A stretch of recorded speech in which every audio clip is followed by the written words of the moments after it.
वेदों और पुराणों की वाणी में छिपे हैं वे अद्भुत रहस्य जिन्होंने इस सृष्टि की नींव रखी, उन वंशों की कथाएं जिनसे देव, मनुष्य और महापुरुषों की परंपरा चली। स्वागत है आपका ब्रह्मा पुराण की इस दिव्य यात्रा में।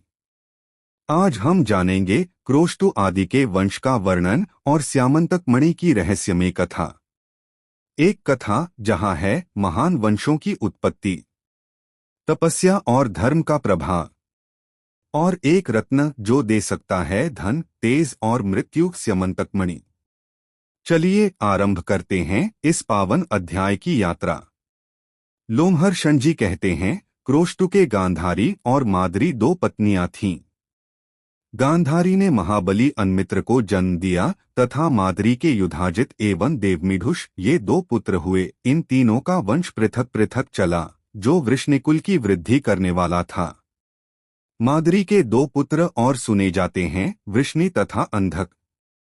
वृष्णि भी दो पुत्र थे, श्वफल्क और चित्रक। श्वफल्क बड़े धर्मात्मा थे। वे जहां रहते वहां रोग का भय नहीं होता तथा वहां अवृष्टि कभी नहीं होती थी। एक बार काशीनरेश के राज्य में पूरे 3 वर्षों तक इंद्र ने वर्षा नहीं की। तब उन्होंने श्वफल्क को बुलवाया और उनका बड़ा आदर सत्कार किया। श्वफल्क के वहां पहुंचते ही इंद्र ने वृष्टि आरंभ कर दी। काशीराज के एक कन्या थी जिसका नाम गांदिनी रखा गया था। वह प्रतिदिन ब्राह्मण को एक गौ दान किया करती थी, इसीलिए उसका ऐसा नाम पड़ा था। वह श्वफल्क को पत्नी रूप में प्राप्त हुई और उसके गर्भ से अक्रूर का जन्म हुआ, जो दानी, यज्ञकर्ता, वीर, शास्त्रज्ञ, अतिथि प्रेमी तथा अधिक दक्षिणा देने वाले थे। इनके अतिरिक्त उपमधु, मधु, मेदुर, अरिमेजय, अविक्षित, आक्षेप, शत्रुघ्न, अरिमर्दन, धर्मधृक, यतिधर्मा, धर्मोक्षा, अंधक्रु, आवाह तथा प्रतिवाह नामक पुत्र एवं वरांगना नाम की सुंदरी कन्या हुई। अक्रूर के उग्रसेन कन्या सुगात्री के गर्भ से प्रसेन और उपदेव नामक 2 पुत्र हुए, जो देवताओं के समान कांतिमान थे। चित्रक के पृथु, विपृथु, अश्वग्रीव, अश्वबाहु, स्वपार्श्वक, गवेषण, अरिष्टनेमि, अश्व, सुधर्मा, धर्मभृत, सुबाहु तथा बहुबाहु नामक पुत्र एवं श्रविष्ठा और श्रवणा नाम की 2 कन्याएं हुईं। देवमीढुष ने असिकनी नाम की पत्नी के गर्भ से शूर नामक पुत्र उत्पन्न किया। शूर से रानी भोज्या के गर्भ से 10 पुत्र उत्पन्न हुए। उनमें सबसे पहले महाबाहु वसुदेव उत्पन्न हुए, जिन्हें आनक दुंदुभि भी कहते हैं। उनके जन्म लेने के बाद देवलोक में दुंदुभियां बजी थीं और आन को मृदंगों की गंभीर ध्वनि हुई थी, इसलिए उनका नाम आनक दुंदुभि पड़ गया था। उनके जन्म काल में फूलों की वर्षा भी हुई थी। समस्त मानव लोक में उनके समान रूपवान दूसरा कोई नहीं था। नरश्रेष्ठ वसुदेव की कांति चंद्रमा के समान थी।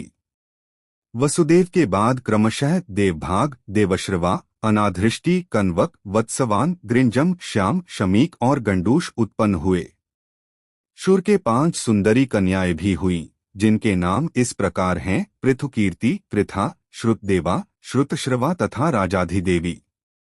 ये 5 वीर पुत्रों की जननी हुई। वृष्णि के छोटे पुत्र अन्मित्र से शिनि का जन्म हुआ। शिनि के पुत्र सत्यक हुए। सत्यक से सात्यकी उत्पन्न हुए, जिनका दूसरा नाम युयुधान था। देवभाग के पुत्र महाभाग उद्धव हुए। गंडूष के कोई पुत्र नहीं था, अतः विश्वक्सेन ने उन्हें अनेक पुत्र दिए। उनके नाम इस प्रकार हैं, चारुदेशन, सुदेशन तथा सर्वलक्षण संपन्न पंचाल आदि। उन सब में छोटे थे महाबाहु रौक्मिने, जो युद्ध से कभी पीछे नहीं हटते थे। कन्वक के 2 पुत्र हुए, तंत्रिज और तंत्रिपाल।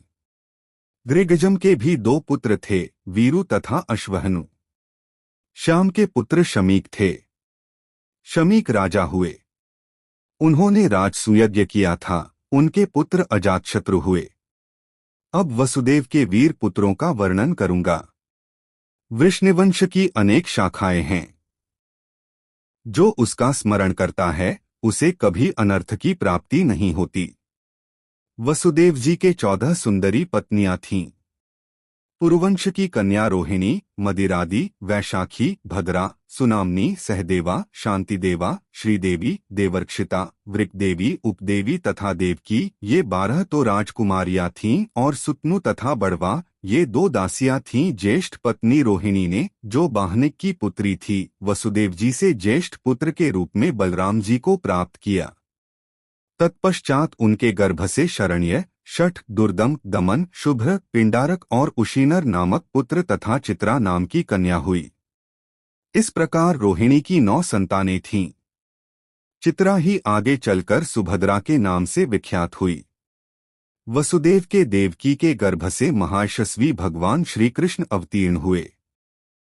बलराम के रेवती के गर्भ से निषठ उत्पन्न हुए, जो माता पिता के बड़े लाडले थे। सुभद्रा के अर्जुन के संबंध से महारथी अभिमन्यु उत्पन्न हुआ। वसुदेव जी की परम सौभाग्यशालिनी 7 पत्नियों से जो पुत्र उत्पन्न हुए, उनके नाम बतलाता हूँ, सुनो। शांतिदेवा के भोज और विजय, सुनामा के वृकदेव और गद तथा त्रिगर्तराज कन्या वृकदेवी के महात्मा अगावह नामक पुत्र हुए। क्रोष्टु के एक और पुत्र महायशस्वी वृजनीवान हुए। उनके पुत्र स्वाही थे। स्वाही के पुत्र राजा उष्टु हुए, जिन्होंने प्रचुर दक्षिणा वाले अनेक महायज्ञों का अनुष्ठान किया था। उषद्रु के पुत्र चित्ररथ हुए, चित्ररथ के शशबिंदु, शशबिंदु के पृथुश्रवा, पृथुश्रवा के अंतर के सुयज्ञ तथा सुयज्ञ के उषत हुए। उषत का अपने धर्म के प्रति बड़ा आदर था। उषत के पुत्र शिनेयु, शिनेयु के मरुत, मरुत के कंबलबरहिष, कंबलबरहिष के रुक्मकवच, रुक्मकवच के परजित तथा परजित के 5 पुत्र हुए, रुक्मेशु, पृथुरुक्म, जामग, पालित तथा हरि। पालित और हरि को पिता ने विदेह प्रांत की रक्षा में नियुक्त कर दिया। रुक्मेशु पृथुरुक्म की सहायता से राजा हुए। इन दोनों भाइयों ने राजा जामघ को घर से निकाल दिया। तब वे वन में आश्रम बनाकर रहने लगे। उस समय शांतिप्रायण राजा को ब्राह्मणों ने बहुत कुछ समझाया। तब वे धनुष लेकर रथ पर आरूढ़ हो दूसरे देश में गए। अकेले ही नर्मदा के तट पर जाकर उन्होंने मेकला, मृत्तिकावती तथा ऋक्षवान पर्वत को जीतकर शुक्तिंती नगरी में निवास किया। जामघ की पत्नी शैब्या थी, जो पतिव्रता होने के साथ ही बड़ी प्रबल थी। यद्यपि राजा को कोई पुत्र नहीं था, तथापि उन्होंने पत्नी के भय से दूसरी स्त्री से विवाह नहीं किया। एक बार किसी युद्ध में विजयी होने पर उन्हें एक कन्या मिली। उसे रथ पर बैठी देख स्त्री ने पूछा, यह कौन है? तब वे डरकर बोले, यह तुम्हारी पुत्रवधू है। यह सुनकर रानी बोली, मेरे तो कोई पुत्र नहीं, फिर यह किसकी पत्नी होने से पुत्रवधू हुई? यह सुनकर जामघ ने कहा, तुम्हें जो पुत्र उत्पन्न होगा, उसके लिए यह पत्नी प्रस्तुत की गई है। तत्पश्चात रानी शैब्या ने कठोर तपस्या करके एक विदर्भ नामक पुत्र उत्पन्न किया। उसका विवाह उक्त राजकन्या से हुआ। उसके गर्भ से क्रथ और कौशिक नामक पुत्र उत्पन्न हुए। वे दोनों बड़े ही शूर तथा युद्ध विशारद थे। उसके बाद विदर्भ के भीम नामक पुत्र हुआ। उसके पुत्र का नाम कुंती हुआ। कुंती से धृष्ट का जन्म हुआ, जो संग्राम में धृष्ट और प्रतापी था। धृष्ट के आवंत, दशारह तथा विषहर नामक 3 पुत्र हुए, जो बड़े धर्मात्मा और शूरवीर थे। दशारह के व्योमा और व्योमा के पुत्र जीमूत बतलाए जाते हैं। जीमूत के विकृति, विकृति के भीमरथ, भीमर्थ के नवरथ और नवर्थ के पुत्र दशरथ हुए। दशरथ के पुत्र का नाम शकुनि था। शकुनि से करंभ तथा करंभ से देवरात का जन्म हुआ। देवरात के पुत्र देवक्षत्र तथा देवक्षत्र के महायशस्वी वृद्धक्षत्र हुए। वे देवकुमार के समान कांतिमान थे। इनके सिवा मधुरभाषी राजा मधु का भी जन्म हुआ, जो मधुवंश के प्रवर्तक थे। मधु के उनकी पत्नी वैदर्भी से नरश्रेष्ठ पुरुद्वान की उत्पत्ति हुई। मधु की दूसरी पत्नी इक्ष्वाकुवंश की कन्या थी। उससे सर्वगुण संपन्न सत्वान हुए, जो सात्वत कुल की कीर्ति को बढ़ाने वाले थे। सत्वान से सत्वगुण संपन्ना कौसल्या ने भजमान, देवावृध, अंधक तथा वृष्णि नामक पुत्र उत्पन्न किए। इनके 4 कुल यहाँ विस्तार पूर्वक बतलाए गए हैं। भजमान के दो स्त्रियां थीं।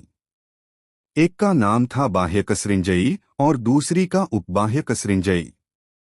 उन दोनों के गर्भ से बहुत से पुत्र हुए।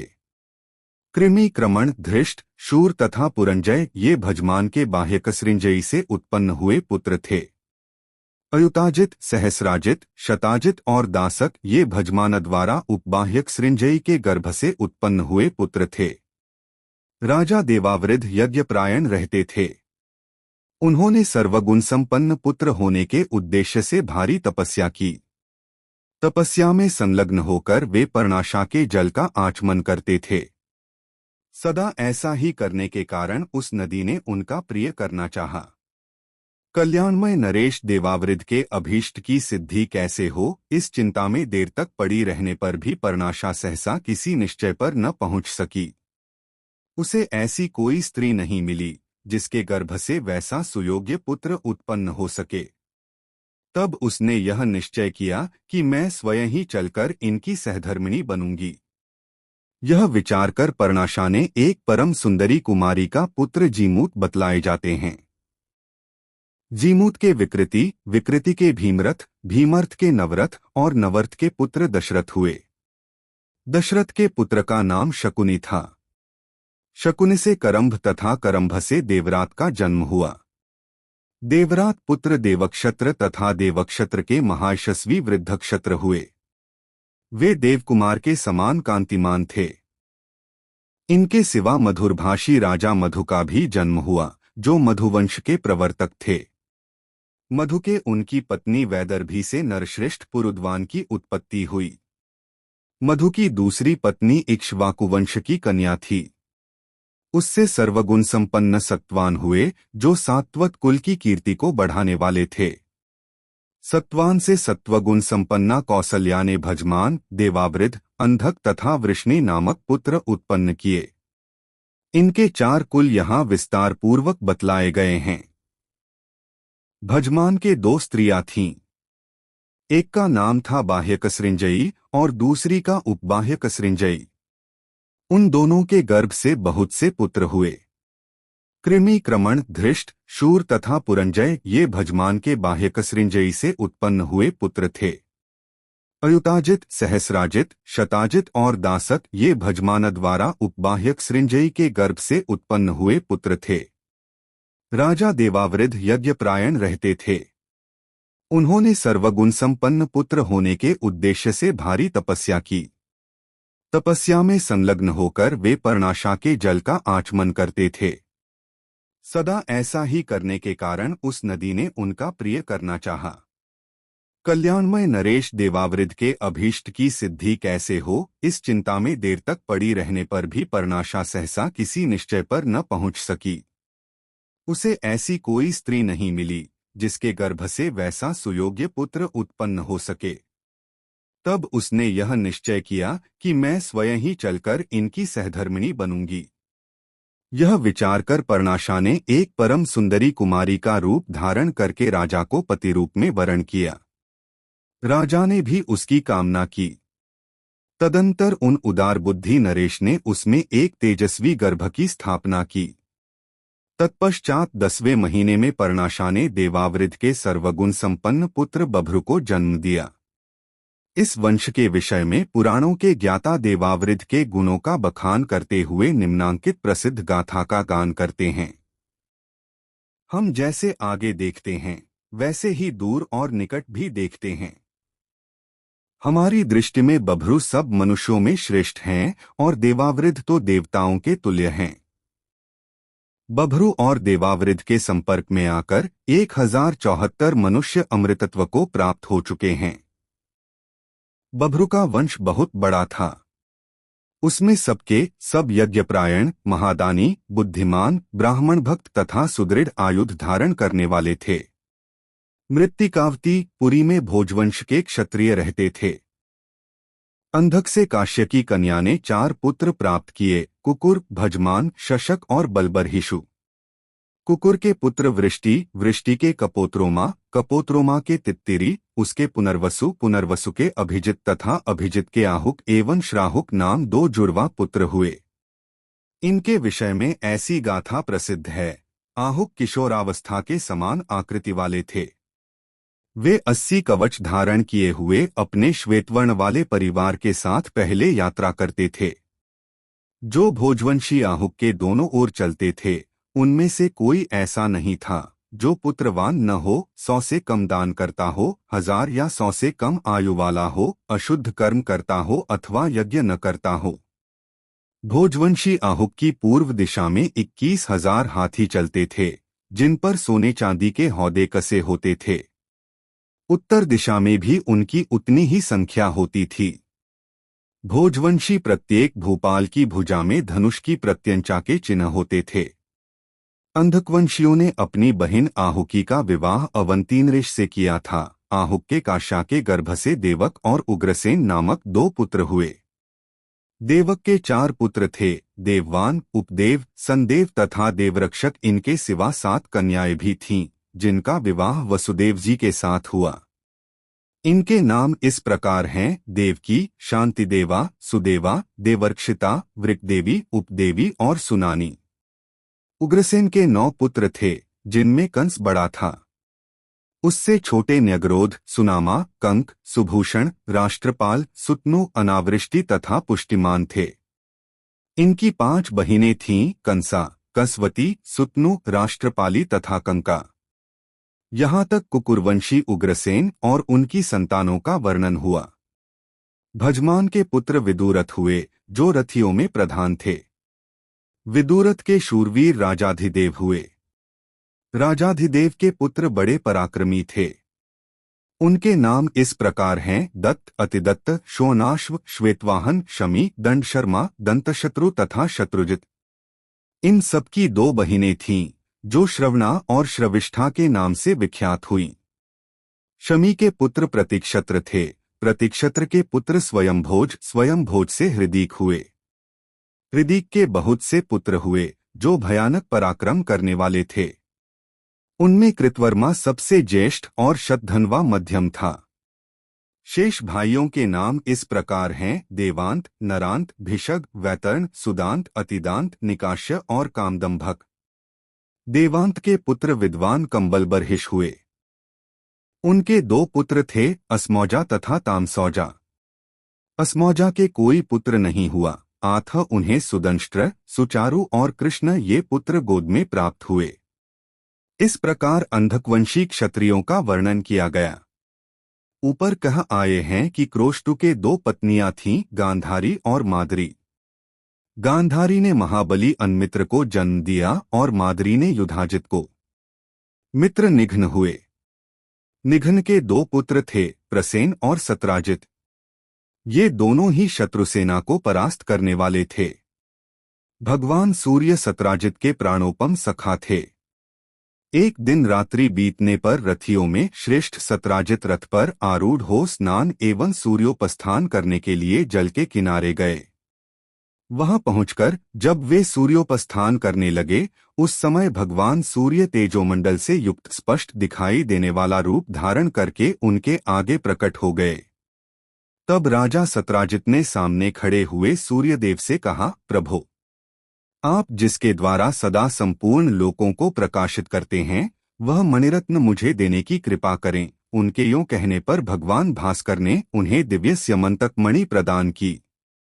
सत्राजित ने उसे गले में पहनकर अपने नगर में प्रवेश किया। उन्हें देखकर सब लोग यूं कहते हुए दौड़ने लगे, यह देखो, सूर्य जा रहे हैं। इस प्रकार नगर के लोगों को आश्चर्य में डालकर वे अंतःपुर में पहुंचे। सत्राजित ने वह उत्तम मणि अपने छोटे भाई प्रसेनजित को दे दी, क्योंकि उसको वे बहुत प्यार करते थे। वह मणि अंधकवंशी यादवों के घर में सुवर्ण उत्पन्न करती थी। वह जहां रहती, उसके निकटवर्ती जनपदों में मेघ समय पर वर्षा करता तथा किसी को रोग का भय नहीं रहता था। एक बार भगवान श्री कृष्ण ने प्रसेन के सम्मुख वह स्यमंतक नामक मणिरत्न लेने की इच्छा प्रकट की, किंतु उसे वे नहीं पा सके। समर्थ होने पर भी भगवान ने उसका बलपूर्वक अपहरण नहीं किया। एक दिन प्रसेन उस मणिरत्न से विभूषित हो वन में शिकार खेलने के लिए गए। वहां स्यमंतक के लिए ही एक सिंह के हाथ से मारे गए। सिंह उस मणि को मुख में दबाए भागा जा रहा था। इतने में ही महाबली ऋक्षराज जाम्बवान उधर आ निकले। वे सिंह को मारकर मणिरत्न ले अपनी गुफा में चले गए। इधर वृष्णि और अंधक वंश के लोग यह संदेह करने लगे कि हो न हो श्रीकृष्ण ने ही मणि के लिए प्रसेन का वध किया है, क्योंकि उन्होंने एक बार वह मणि प्रसेन से मांगी थी। भगवान श्रीकृष्ण ने यह कार्य नहीं किया था तो भी उन पर संदेह किया गया। अतः अपने कलंक का मार्जन करने के लिए वे मणि को ढूंढने की प्रतिज्ञा करके वन में गए। कुछ विश्वसनीय पुरुषों के साथ प्रसेन के चरण चिन्हों का पता लगाते हुए वे उस स्थान पर गए जहां प्रसेन शिकार खेल रहे थे। गिरिवर ऋक्षवान तथा उत्तम पर्वत विंध्य पर उनका अन्वेषण करते हुए वे लोग थक गए। अंत में श्रीकृष्ण ने एक स्थान पर घोड़े सहित मरे हुए प्रसेन की लाश देखी, किंतु वहां मणि नहीं मिली। तदंतर थोड़ी ही दूर पर ऋक्ष के द्वारा मारे गए सिंह का शरीर दिखाई पड़ा। ऋक्ष अपने चरण चिन्हों से पहचाना गया। उन्हीं चिन्हों के द्वारा भगवान श्रीकृष्ण जाम्बवान की गुफा के द्वार पर पहुंचे। वहां उन्हें बिल के भीतर से किसी धाय की कही हुई यह वाणी सुनाई दी, मेरे सुकुमार बच्चे, तू मत रो। सिंह ने प्रसेन को मारा और सिंह जाम्बवान के हाथ से मारा गया। अब यह स्यमंतक मणि तेरी ही है। यह आवाज सुनकर भगवान श्रीकृष्ण ने उस गुफा द्वार पर बलराम जी के साथ अन्य यादवों को बिठा दिया और स्वयं उन्होंने गुफा के भीतर प्रवेश किया। बिल के भीतर जाम्बवान दिखाई दिए। भगवान वासुदेव ने लगातार 21 दिनों तक उनके साथ बाहुयुद्ध किया। इसी बीच में बलदेव आदि यादव द्वारका लौट गए और सबको श्रीकृष्ण के मारे जाने की सूचना दे दी। इधर भगवान वासुदेव ने महाबली जाम्बवान को परास्त करके उनकी कन्या जाम्बवती को उन्हीं के अनुरोध से ग्रहण किया। साथ ही अपनी सफाई देने के लिए वह स्यमंतक मणि भी ले ली। तत्पश्चात ऋक्षराज की अभ्यर्थना करके वे बिल से निकले और विनीत सेवकों के साथ द्वारका में गए। वहां सब यादवों से भरी हुई सभा में श्रीकृष्ण ने वह मणि सत्राजित को दे दी। इस प्रकार मिथ्या कलंक लगने पर भगवान श्रीकृष्ण ने स्यमंतक मणि को ढूंढ निकाला और उसे देकर अपने ऊपर आए हुए कलंक का मार्जन किया। सत्राजित के 10 पत्नियां थीं। उनके गर्भ से उन्हें 100 पुत्र प्राप्त हुए, जिनमें 3 अधिक प्रसिद्ध थे, भंगकार, वातपति और वसुमेध। सत्राजित के 3 कन्याएं भी थीं, जो सब दिशाओं में विख्यात थीं, सत्यभामा, व्रतिनी तथा प्रस्वापिनी। इनमें सत्यभामा सबसे उत्तम थीं। उसका विवाह पिता ने श्रीकृष्ण के साथ कर दिया। जो भगवान श्रीकृष्ण के इस मिथ्या कलंक का श्रवण करता है, उसे मिथ्या कलंक कभी स्पर्श नहीं करते। श्रीकृष्ण ने सत्राजित को जो स्यमंतक मणि दी थी, उसका अक्रूर ने भोजवंशी शतधन्वा के द्वारा अपहरण करा दिया। महाबली शतधन्वा सत्राजित को मारकर वह मणि ले आया तथा अक्रूर को दे दी। अक्रूर ने उस उत्तम रत्न को लेते हुए शतधन्वा से प्रतिज्ञा करा ली कि मेरा नाम न बताना। पिता के मारे जाने पर मनस्विनी सत्यभामा दुहक से आतुर हो उठी और रथ पर आरूढ़ हो वारणावत नगर में गई। वहां अपने स्वामी श्रीकृष्ण को शतधन्वा की सारी करतूतें बतलाकर उनके पास खड़ी हो आंसू बहाने लगी। तब भगवान श्रीकृष्ण तुरंत ही द्वारका आ पहुंचे और अपने बड़े भाई बलराम जी से बोले, प्रभो, प्रसेन को तो सिंह ने मार डाला और सत्राजित को शतधन्वा ने। अब स्यमंतक मणि मेरे अधिकार में आने वाली है। अब मैं ही उसका उत्तराधिकारी हूँ, इसलिए शीघ्र ही रथ पर बैठिए और महारथी शतधन्वा को मारकर मणि छीन लीजिए। महाबाहो, अब स्यमंतक हम लोगों का ही होगा। तदंतर शतधन्वा और श्रीकृष्ण में घोर युद्ध हुआ। शतधन्वा सब और अक्रूर के आने की बाट देखने लगा। वह और भगवान श्रीकृष्ण दोनों ही एक दूसरे पर कुपित हो रहे थे। जब अक्रूर ने साथ नहीं दिया, तब शतधन्वा ने भयभीत हो भाग जाने का विचार किया। उसके पास हृदया नाम की एक घोड़ी थी जो 100 योजन चलती थी। वह उसी पर आरूढ़ हो श्रीकृष्ण से युद्ध कर रहा था। 100 योजन का मार्ग वेग से तय करने के कारण वह घोड़ी थककर शिथिल हो गई। यह देख भगवान श्री कृष्ण ने बलराम जी से कहा, महाबाहो, आप यहीं खड़े रहें। मैंने उस घोड़ी की कमजोरी देख ली है। अब तो मैं पैदल ही जाकर मणिरत्न स्यमंतक को छीन लाऊंगा। यह कहकर भगवान पैदल ही शतधन्वा के पास गए और मिथिला के समीप उन्होंने उसका वध कर डाला, परंतु उसके पास स्यमंतक नहीं दिखाई दिया। महाबली शतधन्वा को मारकर जब श्री कृष्ण लौटे तब बलराम जी ने कहा, मणि मुझको दे दो। भगवान श्री कृष्ण ने उत्तर दिया, मणि नहीं मिली। कुछ दिन के बाद नरश्रेष्ठ अक्रूर अंधकवंशी वीरों के साथ द्वारका में लौट आए। भगवान श्री कृष्ण ने योग के द्वारा यह जान लिया कि मणि वास्तव में अक्रूर के ही पास है। तब उन्होंने सभा में बैठकर अक्रूर से कहा, आर्य, मणि श्रेष्ठ स्यमंतक आपके हाथ लग गया है, उसे मुझे दे दीजिए। उसकी प्रतीक्षा में बहुत समय व्यतीत हो चुका है। संपूर्ण यादवों की सभा में श्री कृष्ण के यों कहने पर महामती अक्रूर जी ने बिना किसी कष्ट के वह मणि दे दी। सरलता से उसकी प्राप्ति हो जाने पर भगवान श्री कृष्ण बहुत प्रसन्न हुए और उन्होंने वह मणि फिर अक्रूर को ही लौटा दी। भगवान श्री कृष्ण के हाथ से प्राप्त हुए मणिरत्न स्यमंतक को गले में पहनकर अक्रूर सूर्य की भांति प्रकाशित होने लगे।